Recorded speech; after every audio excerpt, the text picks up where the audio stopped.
Méditation du 26 mai. Y a-t-il quelque chose de plus important pour vous que votre âme? La vie réelle et joyeuse de l'âme, c'est de posséder Jésus-Christ. Citation d'Ellen G. White. Une blague dit: quelle femme est la plus heureuse? Celle qui a 12 enfants ou celle qui possède 12 millions de dollars? Celle qui a 12 enfants parce qu'elle n'en veut pas plus. Après le rire, une pensée demeure dans l'esprit. Peu importe la somme d'argent que nous amassons, elle ne sera jamais suffisante. Il y a quelque chose dans l'âme humaine qui n'est jamais rassasié de choses matérielles. La Bible présente cette réalité. Dans Ecclésiaste 6, verset 7, nous lisons ceci. Tout le travail de l'homme est pour sa bouche, mais son âme n'en est pas remplie pour autant. Dans la version Bible des peuples. Car l'âme, cette chose profonde que Dieu nous a octroyée en nous créant, ne se satisfait pas de la nourriture, ni de la productivité dans le travail, ni de l'argent, même en grande quantité, ni de biens, ni de l'image, ni du prestige, ni, etc. Seul Dieu a désaltéré les assoiffés. Il a comblé de biens les affamés. Psaume 107, le verset 9, dans la version second 21. L'âme assoiffée et affamée de salut. Vous désaltérer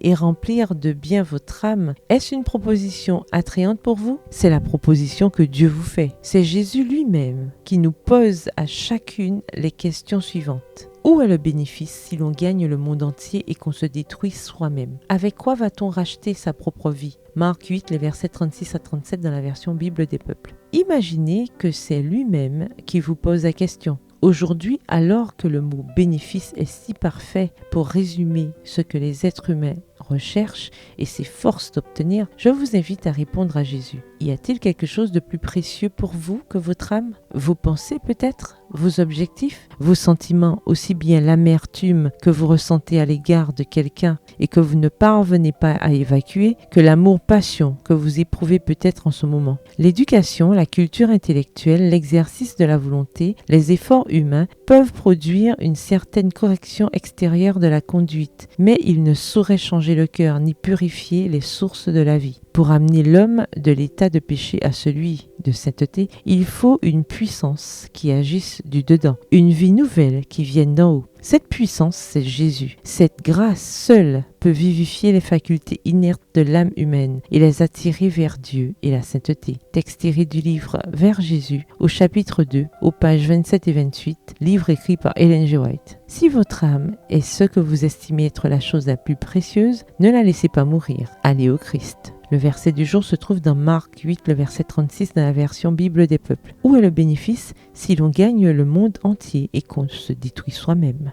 Bonne journée, que l'Éternel vous bénisse.